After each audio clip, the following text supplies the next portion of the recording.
Welcome to Talking Feds, a roundtable that brings together prominent former federal officials and special guests for a dynamic discussion of the most important political and legal topics of the day. I'm Harry Littman.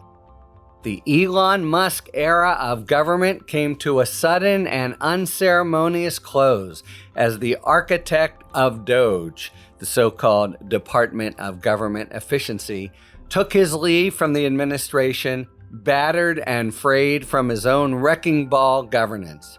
Trump offered a send-off of tepid praise and a ceremonial gold key, but the underlying message was clear. Musk had become a political liability and had come as well to personify the administration's reckless, uninformed, unpopular, and generally unlawful cuts. Whether the Musk acolytes who are staying behind attempt to wield Musk's chainsaw with equal fervor is unclear. As for Trump's ledger, Musk's bizarre and off-putting ways may no longer rub off on him. But presumably he will no longer have in his hip pocket the in terrorem tool of Musk-financed political challengers to members of Congress who fail to fully come to heel. Meanwhile, Trump has doubled and redoubled his surreal crusade against Harvard University, which he is now treating as public enemy number one. His actions are textbook violations of the First Amendment, among other serious constitutional and statutory infirmities. And while Harvard should ultimately prevail in court, the institution looks likely to absorb real collateral damage. For the administration, though, the lawsuit may just be an opportunity to stoke resentment toward the coastal elite so personified by Harvard and so loathed by the MAGA base. This week has also brought the resurgence of the taco taunt, Trump always chickens out, which is gaining real traction, especially in light of his scattershot tariff threats.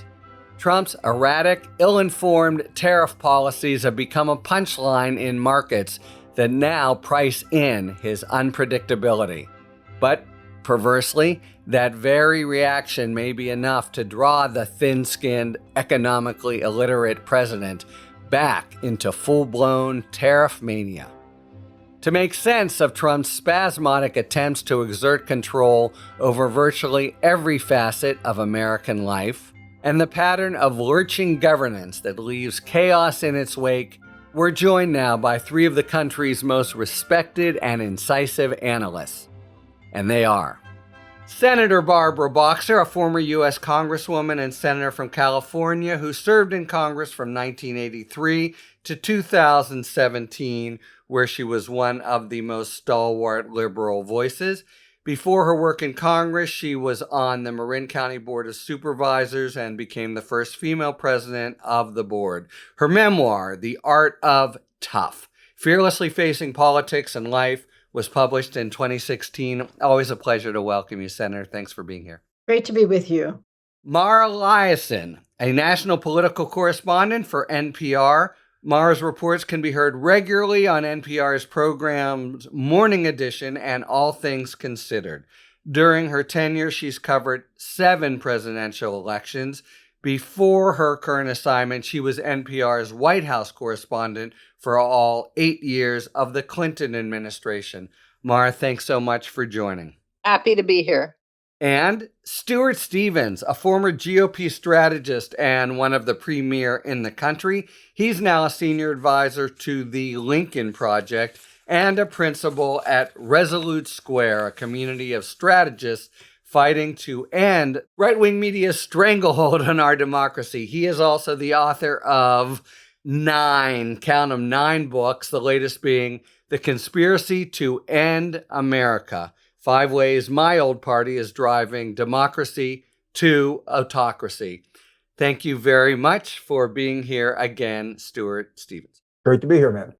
All right, just minutes ago, we tape on Friday, and in the presence of many reporters, including Mara, Trump had bid farewell of sorts to Elon Musk, who's leaving his role atop the Department of Government Efficiency, where he seemed to exercise outsized influence and take a chainsaw his words, to government spending. Let's start with a quick flashback to February. Musk leaps on stage at the Conservative Political Action Conference with a chainsaw, remarked how easy it was to save billions of dollars in an hour. A lot of people predicted a divorce, but he continued to exercise enormous and legally controversial power. What exactly happened here? Well, what happened is his companies started declining. And I think that was the biggest thing. He became very unpopular. I don't think that in and of itself would have encouraged him to leave. But Tesla's really suffering, and his companies wanted him back in the job that he's supposed to do. So he left earlier than he had to, although, as he pointed out today, by law, he could only stay, I think, 134 days. And he had grandiose claims for what he thought DOGE could do in terms of cutting government spending, and he didn't reach them. He at one point said he cut $2 trillion, and I think he said today he was up to about 100 and something billion. Yeah, 160, I think. The question is, why is he leaving? He is a political liability to the Republicans. I mean, just look what happened at the judgeship race in Wisconsin, where he came on with his cheese head and all. And his wheelbarrows of money. I was about to say, that's a purple election, meaning it was too close to call. Democrats just ran roughshod and won that. And Musk was the key person there because all the ads, or most of the ads, were about him. And he just said, this is key. So he's a political liability. He's very strange, in my opinion. And I knew him years ago, was a completely different person. So I think he's a liability. And, when you take a chainsaw to America and people look at it and go, oh, that's great. He's going to get rid of waste and fraud, really. And you see that he wanted to destroy Social Security, Medicare, feeding the poorest people in the world, and on, veterans, etc. This is not popular. So I think Trump's dumping him. For all he said is he'll be his friend. That's fine, but he's gone. You're kind of suggesting that Trump really wanted him out. No, I think she's absolutely right. This is a big win for Steve Bannon. There has been this fight between Musk and Bannon. Bannon sort of laid siege to him and sort of starved him out. Elon Musk is an intensely unlikable person who has managed to take what was the essence of his brand, which was his name and his persona, which he had carefully, developed, and probably was a very different person, as the senator says, and now has completely trashed that. Tesla has lost immense value. And I don't really see how they're going to turn this around. If I had to make a prediction, I would predict that Tesla will disassociate itself from Elon Musk within the year. I think it's going to have to. Trump did have this cryptic comment. Mara, you heard it. Well, Elon's not really leaving. What the hell does that mean? Is this, or is it not, the clean break end of the Musk era? Well, first of all, it's hard to ever know exactly what Trump means, since he might say something the opposite tomorrow. But DOGE is not leaving, and I think both Musk and Trump made that very clear today, that the DOGE team, the people who are going in with the chainsaw to various federal agencies and cutting, continues. He said that Musk is still his friend, and they said that, he'll be giving him some advice. But I think that the Musk project is very much alive. Musk himself, as Senator Boxer said, had become a liability. He was no longer a heat shield for Trump. He actually was a problem. And when he made himself the issue, like in the Wisconsin State Supreme Court race, it backfired. So I think that Musk himself might not be around the Oval Office toting his little son on his shoulders very often in the future. But the Musk project is, I think, very much alive, with now some pushback from Congress, and we'll see where that goes. But he has succeeded in convincing or firing tens of thousands of government workers to leave, and we haven't seen the full effects of that yet. I mean, I would say more than that. It's really opaque to us. He's done outsized, you could say damage, or just certainly destruction, and it's really not clear exactly what the consequences are. So just a quick follow-up with him, because Stuart said, he did come in with this reputation as a genius and a great success. He leaves hugely diminished. Is it another example of everything Trump touches dies, or was he fully the architect of his own new unpopularity? Well, I think both are true. Yeah. Trump is less popular today than he was on election day, which is he's the only president in modern history who isn't more popular 100 days after they win, which when you think about it, it's a very American concept. I didn't vote for the guy, but I want to give him a chance. The only other president in modern history who was less popular was Trump the first time he was elected. So they're both down, which means he's losing voters. There's nothing about Elon Musk now that attracts people to him. And he's going to be a punching bag now. You know, when Social Security offices are closed, like in my home state of Mississippi, which they just closed some, you can blame Elon Musk for that. Let him come out and say he didn't do it. He, in fact, referenced this in that press conference by saying, you know, DOGE gets blamed for a lot of things we didn't really do, which usually you would say you want to get credit for all those cuts. So that's just him signaling that he knows that there's blowback from this. But he's going to be there. And people are going to keep attacking. I know in the Lincoln Project, we're going to keep attacking him. Let me say, as with my Democratic hat on clearly here, I hope he stays around because I think he is such a negative. A billionaire who makes more in 1 minute, than many people make in a week or two. And he has no, if I could say, personality that warms you to him. And as Stuart implied, once you put a human face on what he's done, congressional people are going to be running the other way. It's one thing to say, I've cut 10,000 people, aren't I great? It's another thing to take a look at who the hell did you fire? What were they doing? And take a look at this. It's like, the immigration thing. You take a look at this little gorgeous baby girl who they say it's not her real name, Sophia. They're kicking her out of the country because she's not a citizen. She's getting life-saving care. And the mother says she's going to die. So you put a human face on this, okay? It's a whole other thing. And that's what I really am going to recommend to my colleagues. And Stuart may know this. When I ran against Carly Fiorina, it was a very tight race in the beginning. And what I showed was how many people she fired and took those jobs outside of the country. And then I put those real people on the screen and they told their stories and we beat her by 10 points. So don't forget the human factor here once we get these numbers and turn it into stories. It's a good point. On the other hand, the heartlessness that he represents is Trump's heartlessness as well. Reading between the lines and not even so much between, it's clear he was disillusioned by the administration. It's clear he was beaten up in some respects by the administration, and he fought some battles that he lost. To the extent it's an old story of, billionaire from outside comes in, gets chewed up and spat out. Who did the chewing and spitting? Well, I think Bannon, Stephen Miller. Stephen Miller was a Musk antagonist, you'd say? Yeah, because it took away credit from Trump. He wants to be able to give Trump all this credit. Look, you take two narcissists and put them together. Yeah. It's inevitable. One is going to turn on the other. And before this is over, Trump is going to end up, saying a lot of bad stuff about him. The same way he went after Leonard Leo, started the Federalist Society. He's attacking him now. That's just the way it works in Trump world. But, one of the assets, weirdly, Trump has had is maybe he was a billionaire. He was certainly wealthy, but he had this sort of persona that wasn't a billionaire. Elon Musk is a billionaire's billionaire. That's a guy who really is everything you hate about billionaires. You mean the 14 kids? Yeah, I mean, a weird guy.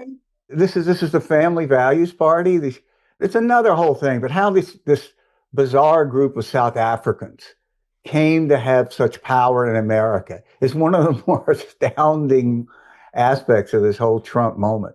I agree with everything that people are saying, but what's interesting to me also is what does he do with his money going forward? The reason that he was in there is because he was the biggest donor to Trump. And you could say that a lot of Trump's victory in 2024 was because of Elon Musk's billions. Does he not spend in the midterms? Or does he spend in a smarter way that doesn't make himself the center of attention like he did in Wisconsin? I really wonder if he hadn't come to Wisconsin and put on that plastic cheese head, maybe it wouldn't have been such a blowout because he was spending a lot of money there. But he undercut that investment when he made it all about himself. I totally agree with that. He made it all about himself because he's a narcissist, as Steve said. But I honestly think that the question you ask is, will he give money again to the Republicans? And I hate to be exceedingly cynical, but there's a hell of a lot of corruption going on. And it may depend on how many contracts he gets. And right now, he's off and running with a ton of contracts. Yes, but he's not getting the AI deal he wanted. He lost that to his nemesis, Sam Altman. Right. Why? Don't you feel terrible for him? Exactly. Well, we wonder how he feels about it. And he just might be narcissistic enough that he's angry enough that he only got 3 big contracts instead of 4. I hear you. And yes, he may get angry and hold back the money. But they don't want anything to do with him in terms of his personality. I would ask, if a woman came into the Oval with her kid on her, hanging onto her neck and dressed like that, please tell me what would happen. Immediate deportation, I think. Deportation out of the Oval. But Right. This guy, got away with this until it got too weird.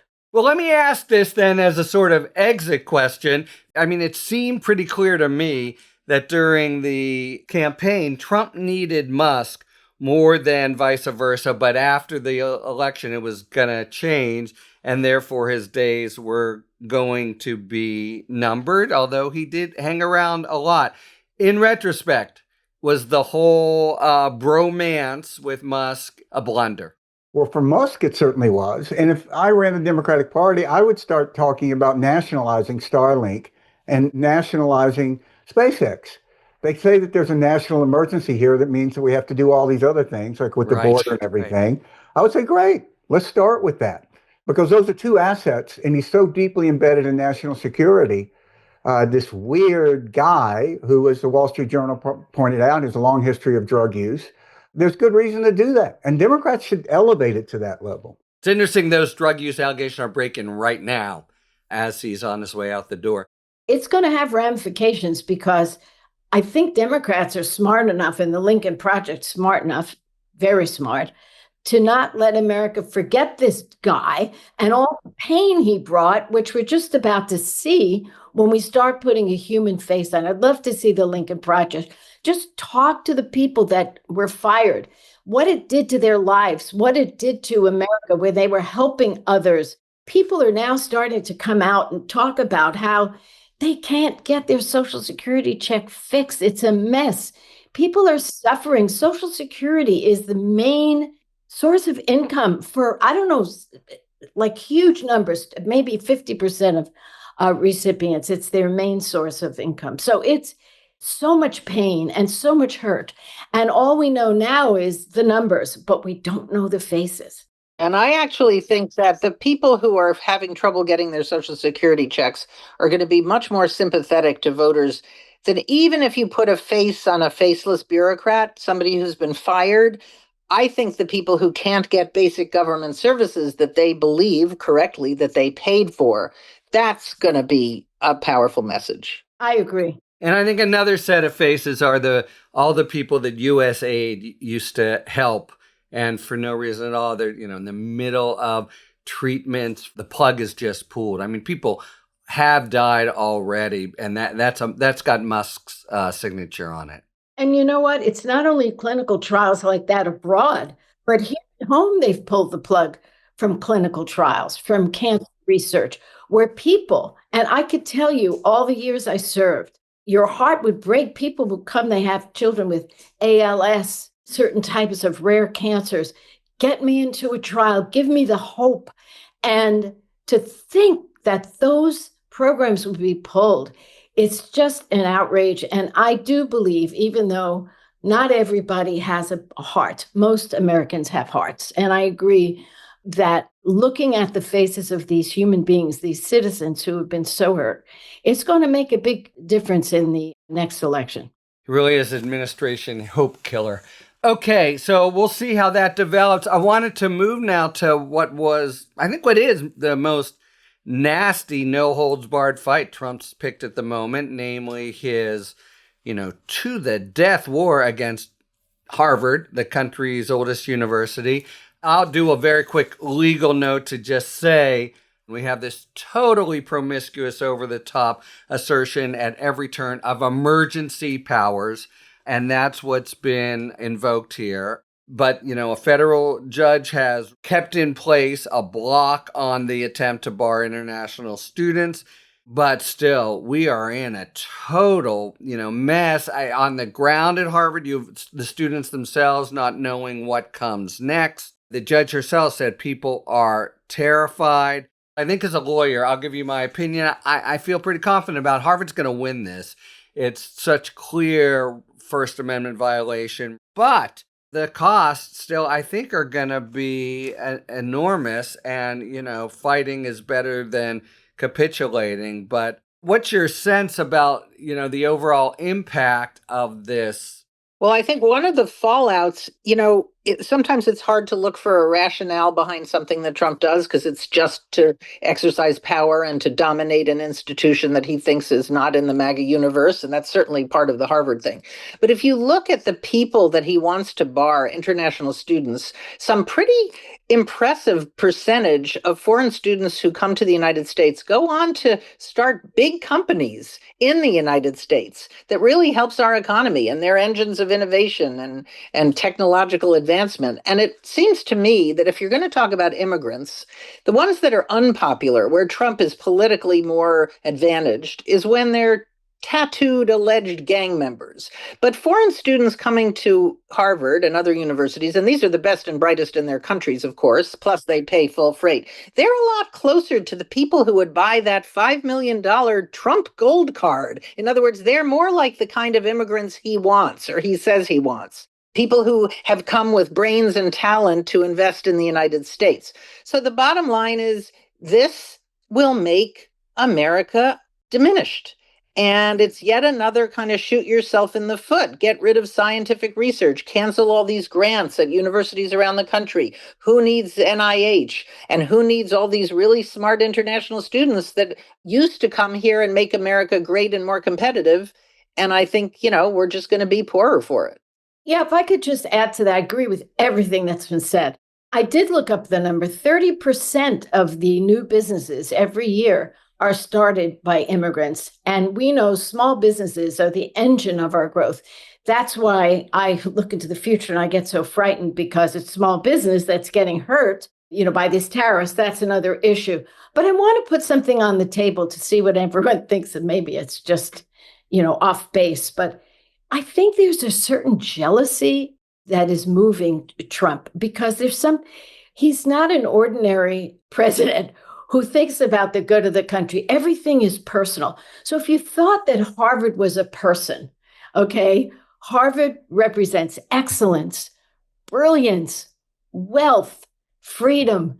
And somehow I think there's something odd about his going after Harvard. And to say it's about anti-Semitism, and I could say this as a Jewish American, Harvard said that there's a problem with anti-Semitism. They're addressing it. The president of Harvard is Jewish.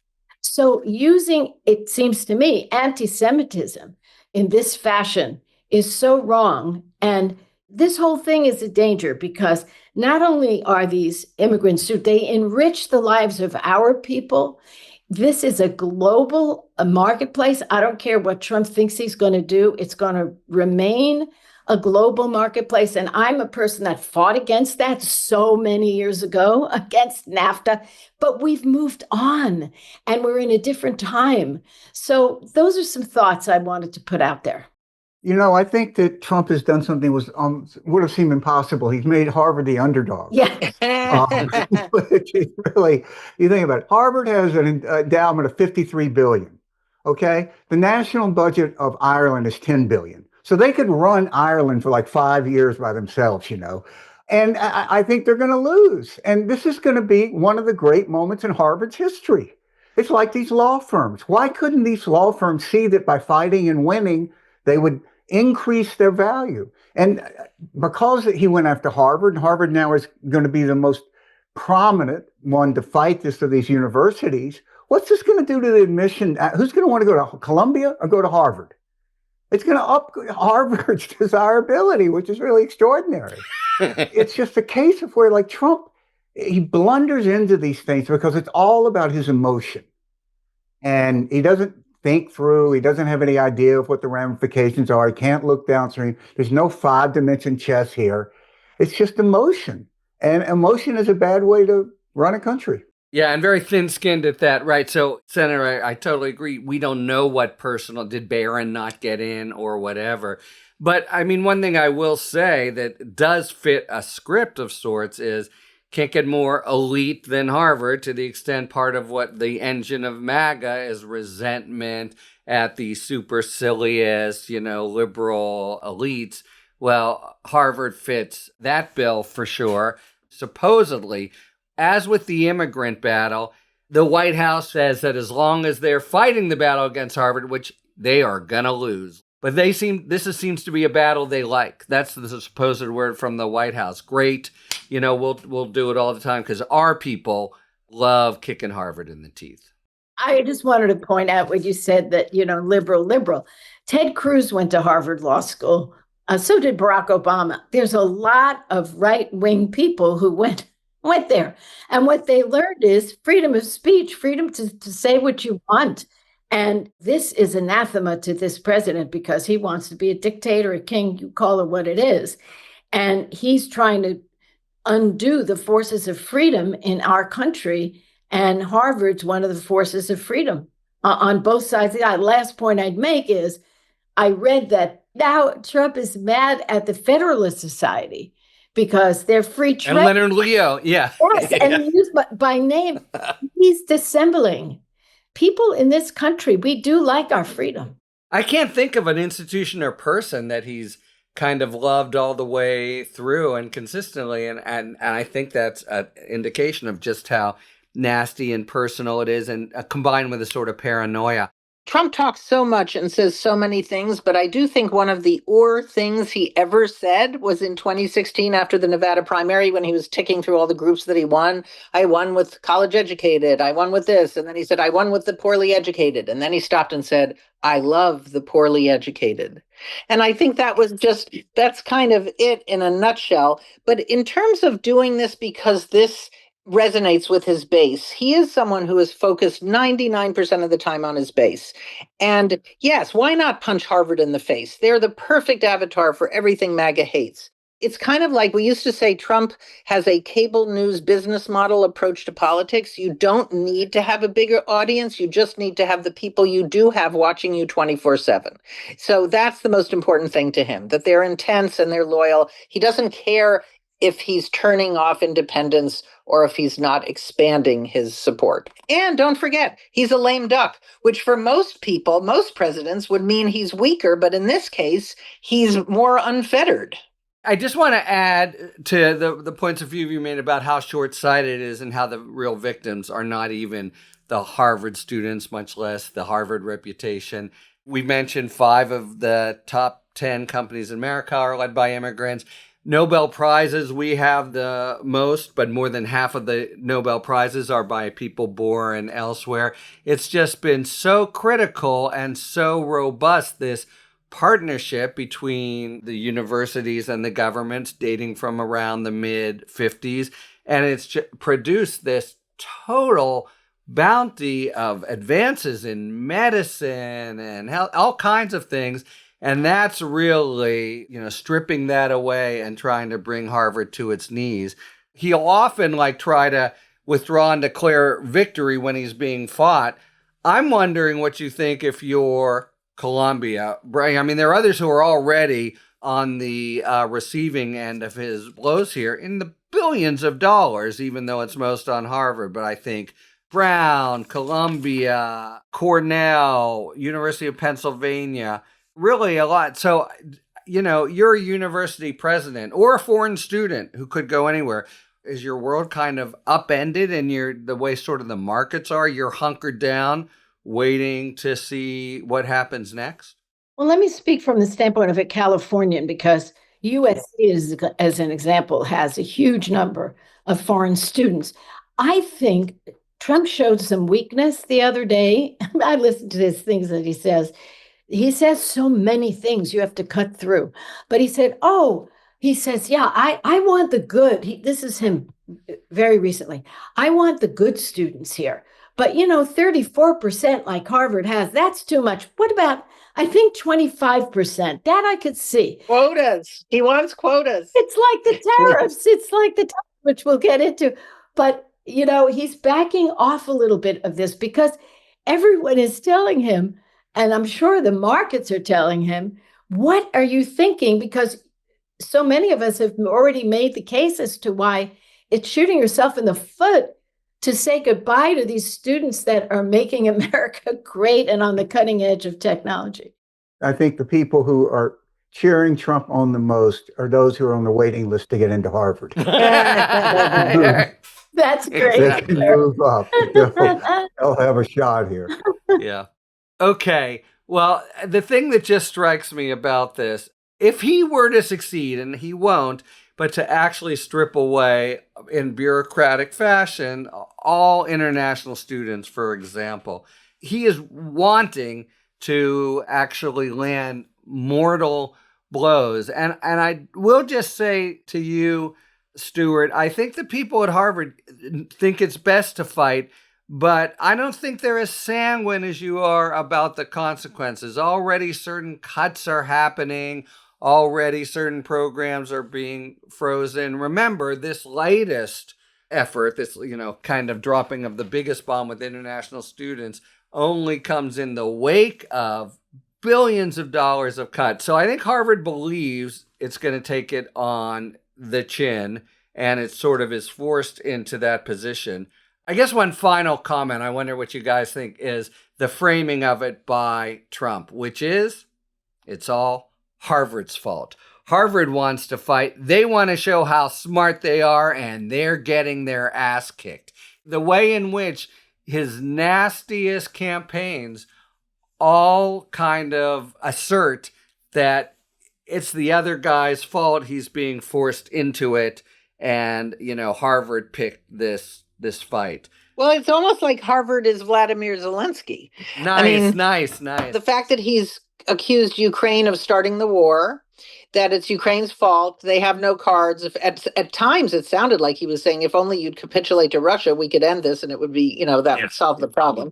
But he always says that unless his opponent is really strong, like China. Now, the post that he did last night was, I stood down on the tariffs because I didn't want to hurt China. Whoa, all of a sudden he's being nice to China. That was the reason. And this comes in the wake, and I think this is important. This is a small detail, but this was the week of taco. Yes. And I think that was kind of a watershed. Taco, of course, is Trump always chickens out. And now there is this perception that he negotiates with himself.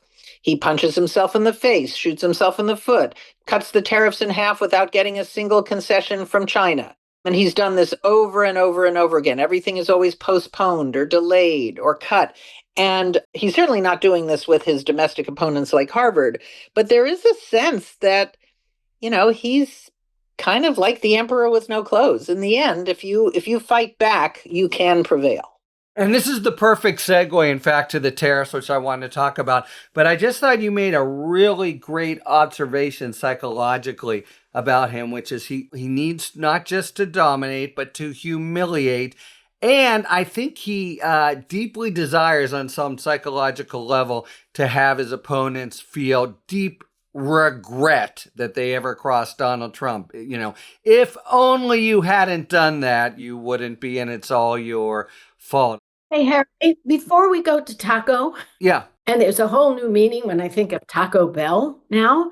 But in all seriousness, there's a lot of these cuts that are still in the courts. My attorney general and governor have sued, and they've sued about these cuts because they claim, if you look at, all of these cuts to, let's take Harvard as an example. They have many, many different contracts for different, for example, health research projects. Let's just look at that. None of which have anything to do with anti-Semitism, by the way. Bingo. And the bottom line here is the only way you break a contract, I'm married to a lawyer for a very long time, is to violate the contract. So they didn't make the case that Harvard violated the contract.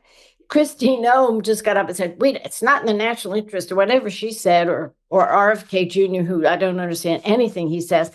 So I think that it's important to note that if this is all in the courts. Was this an impoundment of funds, which is not legal? Was it a violation of these contracts? So we shouldn't assume all these cuts will stick, but it's been a miserable, upending example of how not to run a great country, because he has taken a chainsaw to this country. And it's a common theme because Congress has appropriated this money again and again and again. What he's basically done is ignore and eviscerate Congress's, primary constitutional role. But I digress.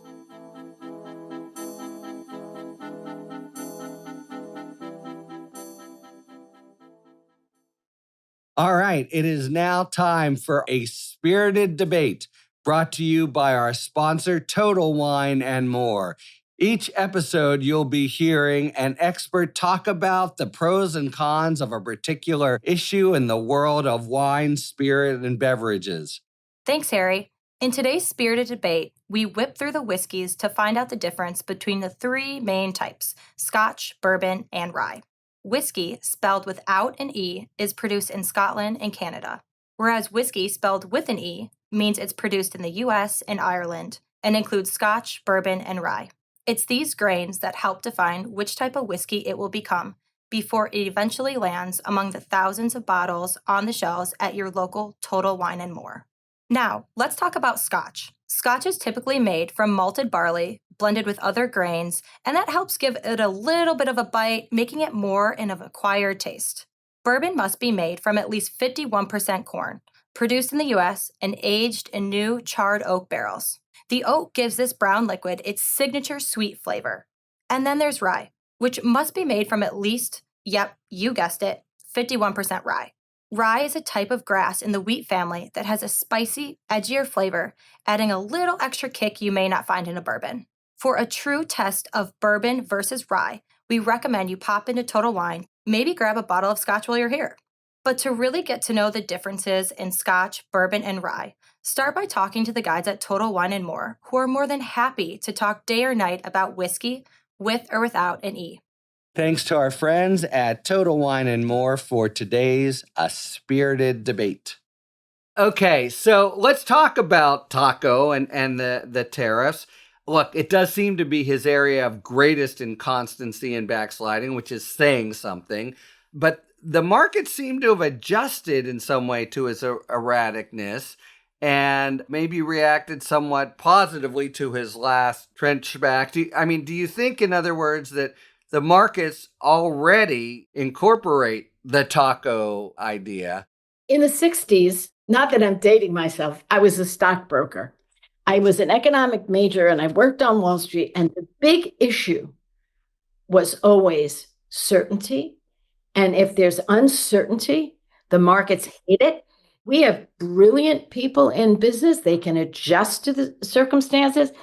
But this back and forth, and the fact that Trump always chickens out, the taco theme, has given the market some solace, because they now don't think he's going to stick to the worst of the worst. But let's be clear, it is still uncertainty, and it's gotten under his skin. So we don't know how he's going to respond. I don't know how many of you have seen all the memes that are going on with Trump as a chicken and people suggesting that Mexican restaurants have Trump tacos. It's making him crazy because he can't stand to be laughed at, because dictators don't like to be laughed at. So I still think it's kind of a mess. And remember, the markets don't reflect small business. They really don't. It's really the big business, the big money, the investors, the huge investors, the hedge funds. I believe the small businesses are the ones that are going to get hurt so badly here. They don't know what to do. And as especially Stuart does his work with the Lincoln Project, a lot of these small business owners voted for Trump. And they're getting killed. They don't know what to do, what to expect. And at the end of the day, the big businesses, the Amazons of the world and all the Apples and all the big companies can absorb this. But the heart and soul and the job producers, the small business people, they're the ones that are getting killed by this. So we're not out of the woods on this by any means. Yeah. And I'll make the quick legal point. What's going on here, as in other places? So a trial level court has ruled, once again, they always try for an emergency power. This is not an emergency power, and you can't use that. It was much ballyhooed that a court of appeals stayed that, but it's only administrative to decide what to do. So we don't know yet that striking down won't hold. But in the meantime, at least the administration seems to think, and I would defer to the senator or anybody's economic market knowledge over mine, but that there are other legal strategies he can try to employ. But I just really want to second the idea that, nothing infuriates him more than humiliation. And this is a meme that is, I think, really pretty sticky. Do you think there's some risk that it's so galling to him that, his petulance and vanity just makes him strike back and go full throttle on tariffs in a personal way rather than tempering them? Well, there is a school of thought that the post he posted overnight where he said, China has violated the deals. I'm very mad. I did it for them. Sounded like he was going to go back up to heavy tariffs. Now, he didn't do that. But I think that if it hadn't been for the taco question in the White House to him the other day, he would not have posted that thing overnight about China. I think he felt like, whoa, they're saying I'm not tough and I chicken out and I have to show that I'm not. And so he blustered again. He didn't say he was going to raise the tariffs on China back to where they were. That hasn't happened. Part of the problem with all of this politically is who's it benefiting? Who is it out there that is going to feel that their life is better because there's a tariff on China or, Vietnam or anybody? No one, no small business. No one's going to walk into Walmart and say, well, great, things are cheaper now. It's the same with these budget cuts. Who is benefiting from this? Who is glad they just closed the Social Security office or they have to hold on line for 3 hours to get somebody on the phone? And, one of my clients and old friends, Haley Barber, governor of Mississippi, says, in politics, eventually it's good to be for something people like. And this isn't what people like. They're seeing this in polls. And I think, the irony of this is what the markets are counting on is that this will eventually revert back to what they had the day before Trump was inaugurated. So funny because, Trump thinks that he's going to change things for the better, and it's not. It just doesn't work. These are bad ideas. Look, I do think we're seeing all kinds of stuff in the markets, but that's an abstract idea for most Americans. We've been having at least warning signs of, you'll go to buy a good made in China, it'll be 20% worse, et cetera. Do we think that the moment is very soon when the tariffs hit the average consumer hard? And what will that look like? Any thoughts? Well, what we hear is that when inventories are drawn down, everybody went crazy and bought as much stuff as they could before the tariffs went into effect, that sometime this summer, we're going to see that. Now, he has paused for 90 days, the big reciprocal tariffs, but the 10% basic tariff rate, which is very, very high, 10% is still higher than we've had in decades, is still there and it's universal. And people should start seeing the signs of it pretty soon. Whenever a price goes up, you can blame it on tariffs. Let them explain that it's not the fault of tariffs. So, and there's probably not going to be deflation in this country anytime soon. Prices are either going to be stable or they're going to go up. So again, it's just, I think this really gives an advantage to Democrats going into midterms.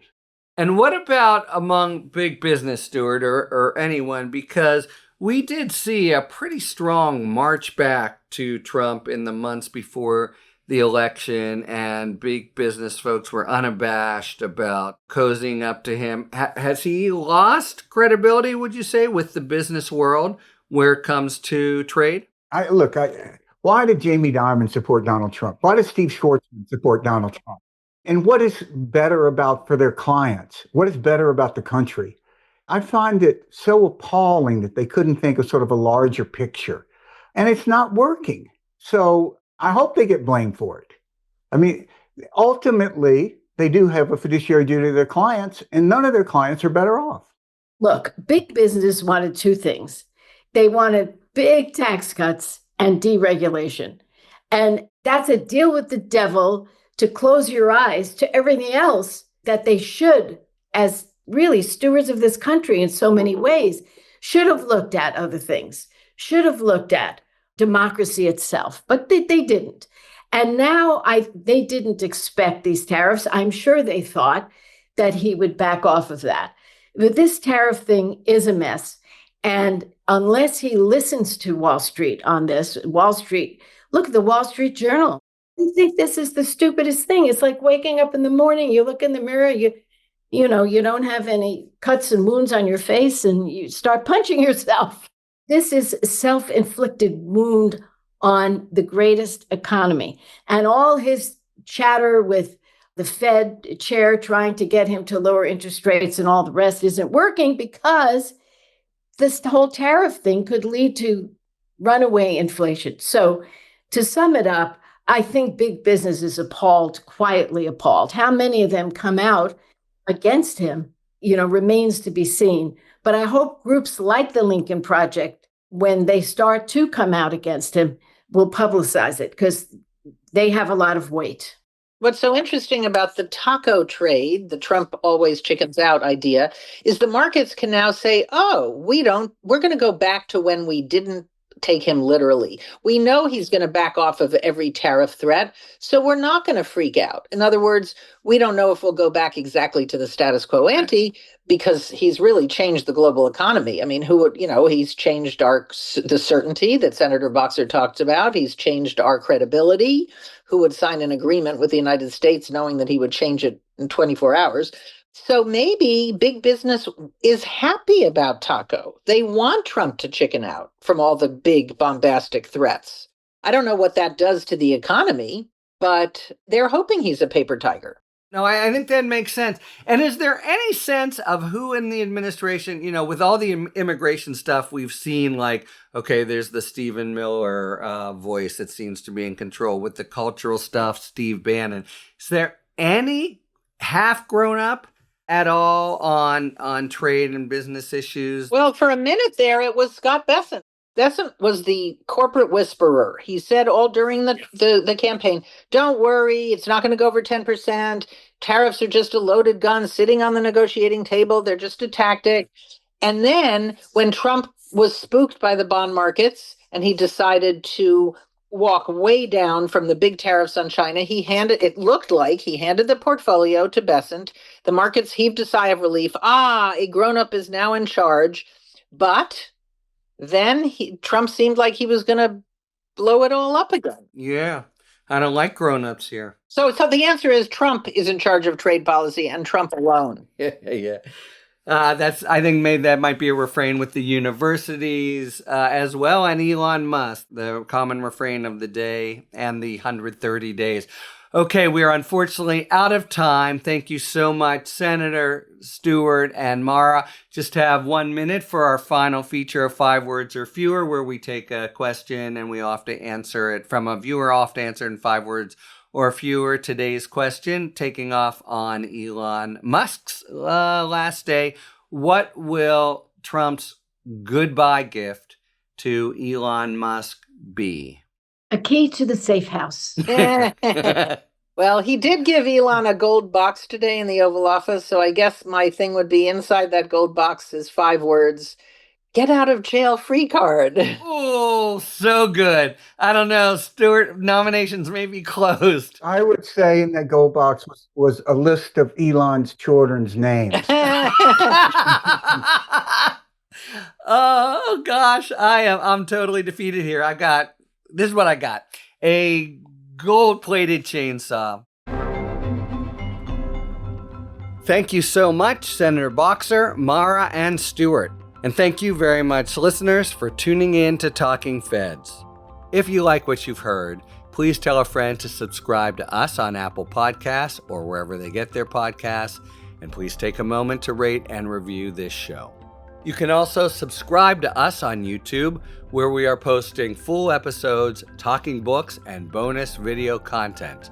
Check us out on Substack now, at Talking Fed Substack, where I am posting 2 or 3 bulletins a week, going live and sharing other exclusive content that breaks down the various threats to constitutional norms and the rule of law. You can follow us on Twitter at Talking Feds Pod. Talking Feds remains a completely independent production, so it's your support and nothing else that funds all of our franchises. We just couldn't do it without you. And as you may know, Talking Feds has now joined forces with The Contrarian. I'm a founding contributor to this new media venture, which is committed to reviving the diversity of opinion that feels increasingly rare in today's news landscape, where legacy media seems to be tacking toward Trump for business reasons rather than editorial ones. Rest assured, we are still the same scrappy independent podcast you've come to know and trust, but now linked up with an ambitious and vital project designed for this pivotal moment in our nation's legal and political discourses. Find out more at contrarian.substack.com. Thanks for tuning in. And don't worry, as long as you need answers, the Feds will keep talking. Talking Feds is produced by Catherine Devine. Our associate producer is Becca Havian. Sound engineering by Matt McCardle. Rosie Dawn Griffin, David Lieberman, Hamza Mahadrenathan, Emma Maynard, and Hallie Necker are our contributing writers, and production assistance by Akshaj Turbailu and Sebastian Navarro. Our music, as ever, is by the amazing Philip Glass. Talking Feds is a production of Delito LLC. I'm Harry Littman. Talk to you later.